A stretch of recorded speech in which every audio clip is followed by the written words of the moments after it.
Take a moment to think about the past. 10 years ago, what did the internet look like? What kinds of phones did we use? How did we get our news? The way we used to do things looks very different from how we do them today.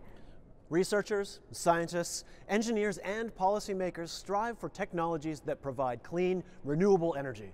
So, 10 years into the future, what will we be doing differently? Energy is linked to the way we live. We expect a reliable supply of energy at all times. But could there be a way to use clean, renewable energy sources to provide power while also protecting our environment? After all, this is the only home we've got. There's only one Earth, and its resources are finite. Using them wisely will ensure that they're available for future generations. Everyone should care about energy. We use it so often in all aspects of our life, especially in a climate change era that we live in. It's really important that people understand energy, its consequences and its benefits. Homes in the United States receive about 67% of their electricity from non-renewable sources. But what if all the homes in your neighborhood had photovoltaic panels providing power? What if you could have the panels installed within a week of ordering them on the phone?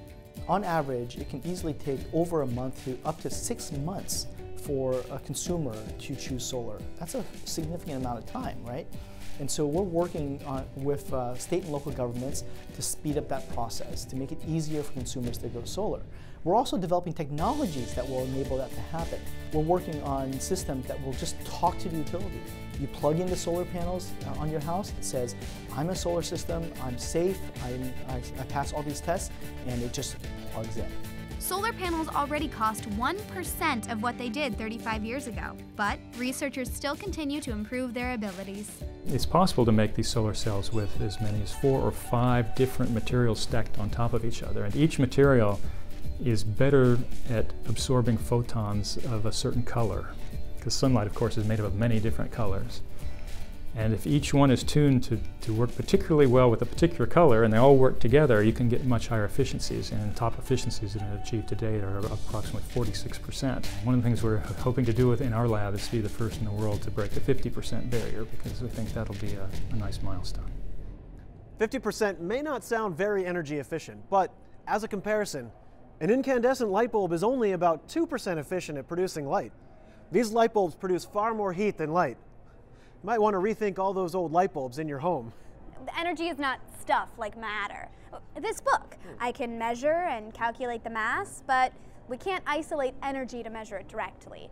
Instead, we can measure how energy is stored and transferred. The efficiency of a photovoltaic cell shows how much radiant energy is transformed into electricity. And very fundamental questions still need to be answered. What's going on inside these materials? When the sunlight hits it and makes electricity, what is it that keeps all the electricity from coming out? Sometimes some of it doesn't come out. And to understand exactly why that is requires looking inside these materials at a very molecular sort of scale. Some of the other challenges we have with this is sometimes all the photons don't get into the material in the first place. Sometimes they bounce off the surface. We call that reflection. Sometimes they go all the way through the material without getting absorbed.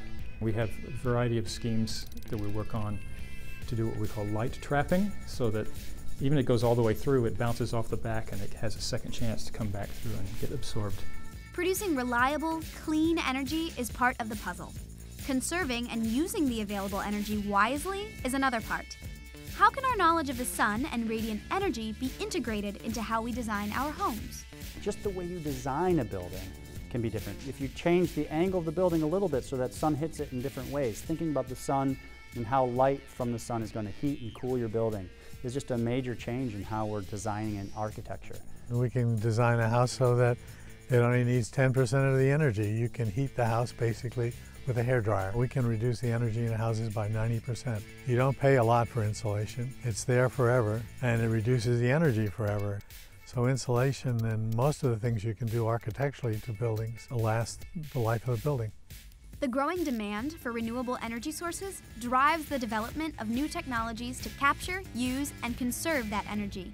In a coal-fired power plant, burning the coal heats up water, which turns into steam. The steam, under tremendous pressure, turns a turbine to generate electricity. But what if there was another way to produce heat? So concentrating solar power is another method of generating energy from the sun's rays. What we do there is we convert the sunlight to heat by using mirrors. So we aim those mirrors at a central point, and then we heat that up. And so if anyone has ever played with magnifying glasses or mirrors, you can focus that light and then create heat. We use that heat to then drive a turbine, like a steam turbine, a steam engine, and then we use that to generate electricity. With concentrated solar power, what's really exciting about it is that you can store the sun's energy very readily in terms of heat. You can basically bottle the sun's rays and use it when you want to use that electricity. New technologies mean new career opportunities. There are approximately 50 to 60 jobs a day added in the solar energy industry. I come from a long line of construction workers. Construction was my background. So it was really a great opportunity for me to come over and get into an industry just starting to blossom and bloom. It's just great. It gives you a really warm feeling when you throw the system on and everybody's excited to see, what renewable energy can do. And it's really a blessing to be a part of that. I work in solar energy today because I thought about energy back in middle school.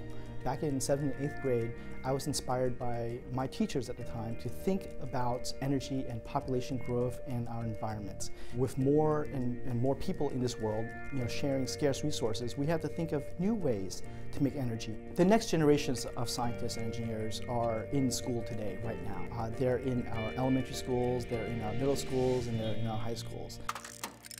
Cutting-edge innovations still being tested have the potential to further improve our abilities to harness the sun. Imagine a window that has transparent solar cells that you can still see through while it's capturing the sun's radiant energy to generate electricity. Imagine new and different ways of installing photovoltaic panels so they are seamlessly integrated into the design of a building. Imagine parking lots, bike paths, and even roadways that are paved with materials to capture the sun's radiant energy but are still strong enough to drive on, and even use the power for programmable LED lights to show the driving lanes.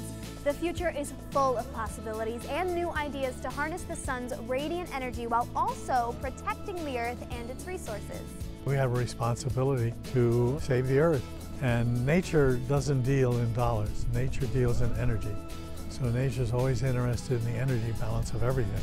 I believe in the solar energy revolution. I mean, the sun power should be powering the majority of our lives.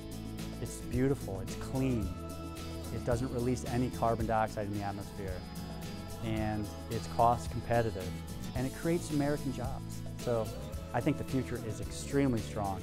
The sun remains a constant source for clean, renewable energy that's useful to power our everyday lives.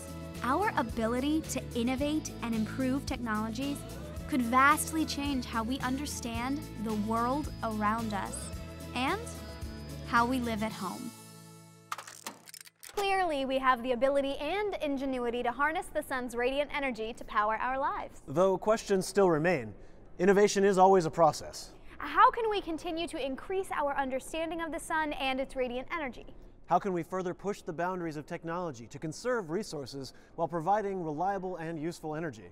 Perhaps you'll be the one to support the growing solar industry, or the one to create and build something new. Harnessing the sun is more than just an idea. It's a solution that requires new ways of thinking and doing.